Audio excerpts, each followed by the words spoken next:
الحمد لله الذي علم كل شيء قبل كونه فجرى على قدره. ہر قسم کی تعریف و توصیف اللہ عز و جل کے لیے ہے جو تمام چیزوں کو ان کے معرض وجود میں آنے سے پہلے ہی جانتا ہے، اور ہر چیز اس کے اندازے کے عین مطابق یہ نافذ و جاری ہوتی ہے۔ اور میں گواہی دیتا ہوں کہ اللہ تعالیٰ کے سوا کوئی معبود برحق نہیں، یقیناً محمد صلی اللہ علیہ وسلم اس کے بندے اور رسول ہیں، جو مخلوقات میں سب سے زیادہ اپنے پروردگار کی معرفت رکھنے والے تھے، جو خوشی کے وقت شکر ادا کرنے والے اور غم میں صبر کرنے والے تھے، اور ہر حال میں اپنے پروردگار سے راضی و خوش رہنے والے تھے، جنہیں اللہ تعالیٰ نے مخاطب کرتے ہوئے یوں ارشاد فرمایا ہے، اور آپ کا پروردگار آپ کو جلدی اتنا کچھ عطا کرے گا کہ آپ راضی و خوش ہو جائیں گے۔ اللہ تعالیٰ کی رحمت و بہت زیادہ سلامتی نازل ہو آپ پر اور آپ کی آل و صحابہ پر۔ حمد و صلات کے بعد میں اپنے آپ کو اور آپ سب کو تقوی الہی کی وصیت کرتا ہوں، جیسا کہ ارشاد باری اللہ ہے، اے ایمان والو اللہ سے ایسے ڈرو جیسے اس سے ڈرنے کا حق ہے، اور تمہیں موت نہیں آنی چاہیے مگر اس حال میں کہ تم مسلمان ہو۔ اللہ تعالیٰ نے انسان کو مختلف مراحل اور حالات سے گزرنے والا بنا کر پیدا کیا ہے۔ وہ شعور و وجدان سے مختلف ہوتا ہے اور احساسات و جذبات سے تڑپتا ہے، کبھی تکلیف محسوس کرتا ہے تو کبھی راحت و سکون، کہیں ضعیف و کمزور پڑ جاتا ہے تو کہیں عاجز و بے بس نظر آتا ہے، وہ کبھی خوف و ڈر محسوس کرتا ہے تو کبھی امن و امان۔ الغرض اسے زندگی میں زخم، تکلیف، جبر، ظلم، خسارہ، محرومی، ثانی نعمت اور غم و اندوہ کے سخت ترین حالات اور مراحل سے گزرنا پڑتا ہے۔ یہ اللہ تعالیٰ کی سنت چلی آ رہی ہے، تکلیفوں سے زندگی اللہ تعالیٰ کی سنت چلی آ رہی ہے، تکلیفوں سے خالی زندگی کی تلاش ایسی ہے جیسے کسی ناممکن چیز کی تلاش ہو، جیسا کہ ارشاد باری تعالیٰ ہے، ہم نے انسان کو سختی جھیلتے رہنے والا پیدا کیا ہے، اور اللہ ہی نفع و نقصان کا مالک ہے۔ انسان کو حسی و معنوی، نفسیاتی و جسمانی کسی بھی طرح کی کوئی تکلیف پہنچتی ہے تو اس بات کی دلیل ہے کہ دنیا امتحان گاہ ہے۔ تکلیف انسان کو غفلت سے بیدار کرتی ہے، نعمتوں کی قدر سکھاتی ہے، بڑھتے ہوئے کو راہ راست پر لاتی ہے۔ یہ اللہ تعالیٰ کی جانب سے رحمت ہوتی ہے، جس کی حکمت بسا اوقات ہم سے اوجھل ہوتی ہے۔ نہ جانے کتنی لا علاج بیماریوں نے زندگی کے دھارے بدلتی ہیں، اور کتنی تکلیف ایسی ہوتی ہے جو کسی ایسی خاموش بیماری کی جانب توجہ دلاتی ہے جو جس میں سرایت کر چکی ہوتی ہے اور انسان کو اس کے علم تک نہیں ہوتا۔ تکلیف کی کڑواہٹ آپ کو صحت و تندرستی کی حلاوت، راحت و سکون کا ذائقہ اور عافیت و آرام کی انسیت کا مزہ چکھاتی ہے۔ چنانچہ تکلیف کو علم ایک نعمت ہے جس پر شکر ادا کرنا چاہیے، کیونکہ وہ جس قدر بھی لمبی ہو جائے آخر کار ختم ہو کر رہے گی، جس قدر بھی طوالت اختیار کر جائے وہ بالآخر وہ گزر جائے گی، اس کی تپش جس قدر بھی تیز ہو جائے وہ مدھم پڑ کر رہے گی، اور اس کے بعد خوشحالی و فراوانی، خیر و بھلائی اور قوت و غلبہ کا پرچم لہرے گا۔ یوسف علیہ السلام کے بھائیوں نے ان کے خلاف سازش کی اور انہیں گہرے کنویں میں پھینک دیا۔ حاکم وقت کے بیوی نے انہیں ورغلایا، عورت نے ان کے سامنے مکر و فریب کیا، انہیں جیل و قید خانے میں جانا پڑا۔ جو سختی و تنگی کے کئی سالوں کے بعد نصرت و مدد، عزت و شرف اور غلبہ و قدرت انہیں حاصل ہے۔ رسول اللہ صلی اللہ علیہ وسلم کے خلاف سازش کاروں نے زمین کے ہر موڑ پر سازشیں کی، آپ کی زندگی کے ہر مرحلے میں فریب کاروں نے آپ کے خلاف چالیں چلی، یہاں تک کہ آپ صلی اللہ علیہ وسلم نے فرمایا مجھے اللہ کی خاطر ایسی اذیتیں دی گئی جو کسی اور کو نہیں دی گئی۔ چنانچہ اس کے بعد کیا ہوا، سازش اور سازش رچنے والے، مکر و فریب کرنے والے تاریخ کے کوڑے دان میں چلے گئے، تکلیفیں ختم ہو گئی، اور آپ صلی اللہ علیہ وسلم کی دعوت، رسالت اور امت آج آب و تاب اور شان و شوکت کے ساتھ قائم و دائم ہے، جس کی شعاعیں پھیلی ہوئی ہے، جس کے اثرات و نشانات کی عظمت کے ساتھ باقی ہے، اور جس کی جڑیں گہری و مضبوط ہے۔ سلمہ رضی اللہ عنہ بڑی آزمائش آئی جب لوگوں میں سے کہ سب سے عزیز اور پیارے ابو سلمہ رضی اللہ عنہ کی وفات جس تکلیف کا انہیں سامنا کرنا پڑا، تو اللہ تعالیٰ نے لوگوں میں سے سب سے زیادہ محبوب اور ابو سلمہ رضی اللہ عنہ سب سے زیادہ عظیم شخصیت رسول اللہ صلی اللہ علیہ وسلم کی صورت میں انہیں نعم البدل عطا فرمایا۔ چنانچہ ام سلمہ رضی اللہ عنہ آپ کی زوجہ اور مومنوں کی ماں کے رتبے پر فائز ہو گئی۔ قرآن مجید نے نبی صلی اللہ علیہ وسلم کے ان تینوں صحابہ کے درد و علم کا تذکرہ کیا ہے جو غزوہ تبوک سے پیچھے رہ گئے تھے، حتیٰ کہ زمین بھی کشادہ ہونے کے باوجود ان پر تنگ پڑ گئی تھی، اور ان کے نفس بھی حزن و ملال کی وجہ سے تنگی اور گھٹن محسوس کر رہے تھے، جنہیں ان کے سگے بھائی اور قریبی رشتہ داروں نے بھی چھوڑ دیا تھا، سب ان سے دوری اختیار کر چکے تھے۔ 50 سالوں تک کسی نے ان سے کلام احترام نہیں کیا، آخر کار شادی آن پہنچی، تکلیف و علم زائل ہو گئی اور ان کی زندگی اس سعادت کے نور سے جگمگا ہوئی کہ اللہ نے ان کی توبہ قبول فرما لی ہے اور قرآن آیات میں ان کی تعریف و توصیف فرمائی ہے جو تا قیامت تلاوت کی جاتی رہیں گی۔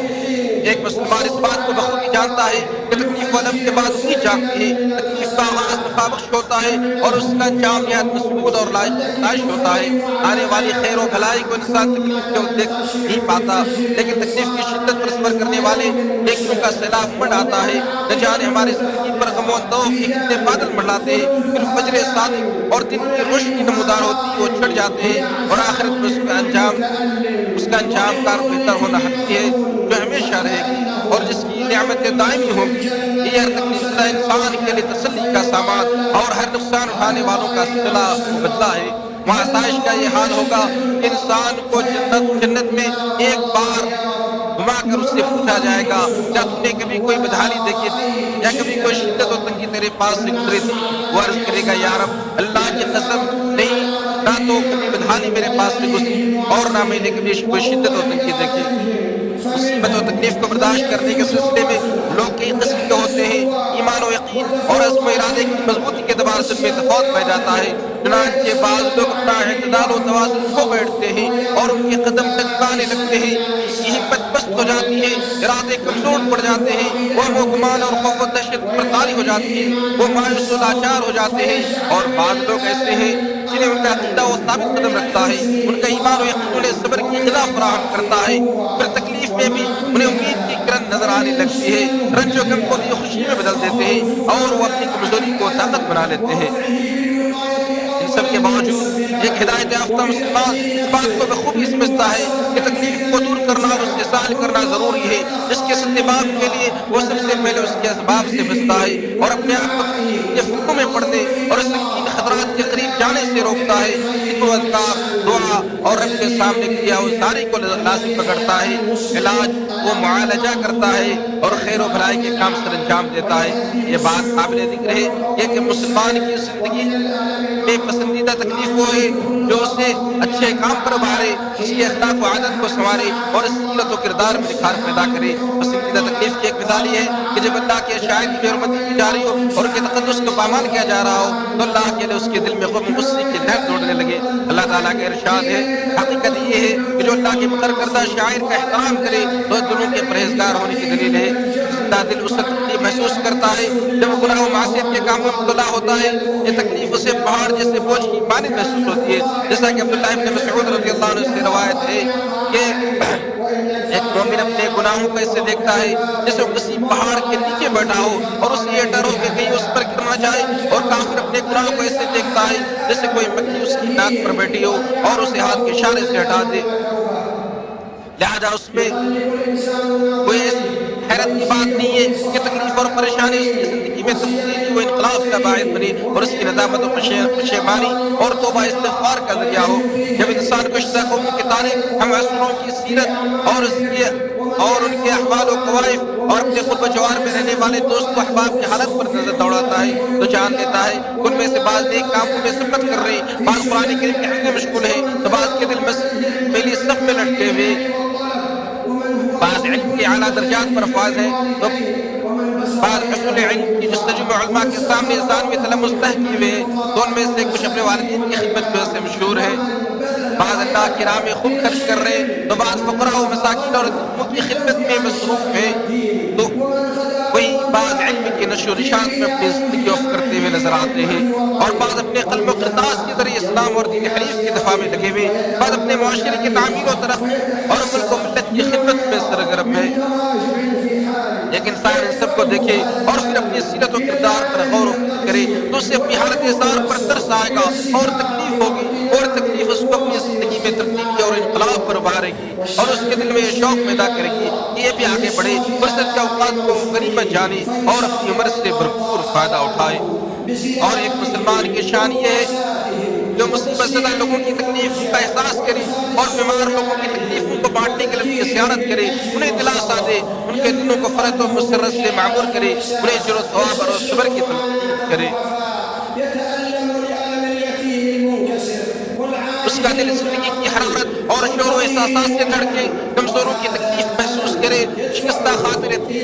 بے سہارا اور بے روزگار اور غریب و لاچار انسانوں کی تکلیف کو دیکھ کر اس کا تڑپ اٹھے اور تکلیف کو خیر و بھلائی جود و سخا اور اتفاق پر ابھارے، جیسا کہ نبی صلی اللہ علیہ وسلم نے ارشاد فرمایا،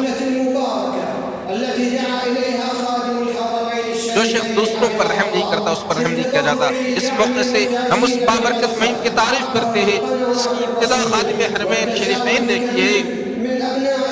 تاکہ سرکاری چینل کے ذریعے غزہ کے محتاجوں کی مدد کی جا سکے، جس پر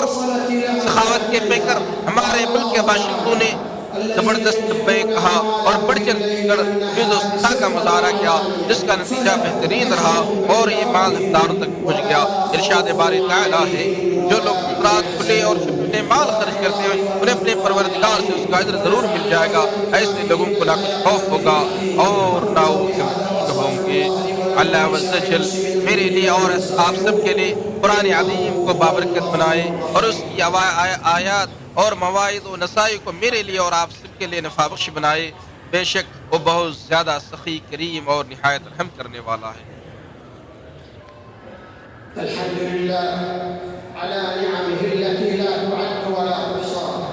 واشهد ان لا اله الا الله وحده لا شريك تمام قسم کی تعریف و توصیف اللہ عز و جل کے لیے ہے، اس کی لا تعداد اور بے شمار نعمتوں پر، اور میں گواہی دیتا ہوں کہ اللہ کے سوا کوئی معبود برحق نہیں، اتنا ہے اس کا کوئی شریک نہیں، وہ نہایت ہی بلند و بالا ہے۔ اور میں گواہی دیتا ہوں کہ ہمارے سردار و نبی محمد صلی اللہ علیہ وسلم اس کے بندے اور سچے وفادار رسول ہیں، ان پر بے شمار درود و سلام نازل ہو۔ اے اللہ تو چاروں ہدایت یافتہ خلفاء ابو بکر و عمر و عثمان و علی اور آپ صلی اللہ علیہ وسلم کی آل و اولاد اصحاب کرام سب سے راضی ہو جا۔ اے سب سے زیادہ رحم کرنے والی ذات، ان کے ساتھ اپنے عفو و درگزر اور مہربانی سے ہم سے بھی راضی ہو جا۔ اے اللہ تو اسلام اور مسلمانوں کو غلبہ عطا فرما، اس ملک اور تمام مسلم ممالک کو امن و امان کا گہوارہ بنا دے۔ اے اللہ ہم تجھ سے تیرے اچھے ناموں، بلند و بالا صفات اور عظیم ترین نام کے ذریعے سے سوال کرتے ہیں، اور ہم اس بات کی گواہی دیتے ہیں کہ تو ہی ایک اللہ ہے، تیرے سوا کوئی معبود برحق نہیں، تو تنہا ہے اور بے نیاز ہے، تو نے نہ کسی کو جنا ہے اور نہ ہی تجھے کسی نے جنا ہے اور نہ ہی کوئی تیرا ہمسر ہے۔ اے طاقتور، غالب رہنے والا اور جبر و قوت والا، ہم تجھ سے دعا کرتے ہیں کہ غزہ میں تو ہمارے بھائیوں کی مدد فرما اور ان کی حفاظت فرما۔ اے اللہ تو ان کی نصرت و تائید فرما، ان کے دلوں میں ہمت و قوت عطا فرما، انہیں ثابت قدم رکھ، ان کو اپنی نگرانی میں لے لے اور ان کی حفاظت فرما۔ اے اللہ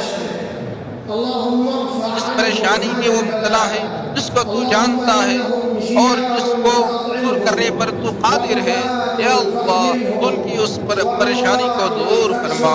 یا اللہ وہ بھوکے ہیں انہیں تو کھانا کھلا، وہ ننگے پاؤں ہیں انہیں سہارا دے، ننگے بدن ہیں انہیں کپڑا نصیب فرما، وہ مظلوم ہیں تو ان کے لیے انتقام دے،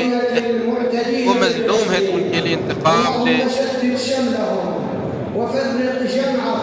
اے اللہ تو فلسطین میں غاصب صہیونیوں کو اپنی پکڑ میں لے لے، ان کے شیرازے کو منتشر کر دے، ان کی جماعت میں انتشار پیدا کر کے ان پر مصیبت نازل فرما اور ان پر اپنا عذاب مسلط کر دے۔ اے ہمارے برحق پروردگار، اے کتابوں کو نازل کرنے والے، بادلوں کو چلانے والے، دشمنوں کو نست و نابود کرنے والے، تو ظالم صہیونیوں کو شکست سے دوچار فرما۔ اے اللہ تو ہمارے امام و پیشوا خادم حرمین شریفین کو اس کام کی توفیق دے جسے تو پسند کرتا ہے اور جس سے تو راضی ہوتا ہے۔ اے اللہ تو انہیں ہدایت کے راستے پر گامزن کر دے، ان کو تو اپنی رضا کے کاموں کی توفیق عطا فرما اور ان کے ولی عہد کو ہر خیر کے کام کی توفیق دے۔ اے دونوں جہاں کے رب اور تمام مسلم حکمرانوں کو اپنی کتاب اور اپنی نبی صلی اللہ علیہ وسلم کی سنت پر عمل کرنے کی توفیق عطا فرما۔ اے اللہ تو ہمیں بارش نصیب فرما اور ہمارے اوپر اپنی رحمت کی برکھا برسا اور ہمیں مایوس نہ کر۔ اے اللہ تو رحمت کی بارش برسا، اسے ہمارے لیے عذاب، آزمائش اور تباہی و غرقابی کا ذریعہ نہ بنا۔ اے ہمارے رب تو ہمیں دنیا میں بھی بھلائی عطا فرما اور آخرت میں بھی بھلائی عطا فرما اور ہمیں جہنم کی آگ سے بچا۔ واللہ یعلم ما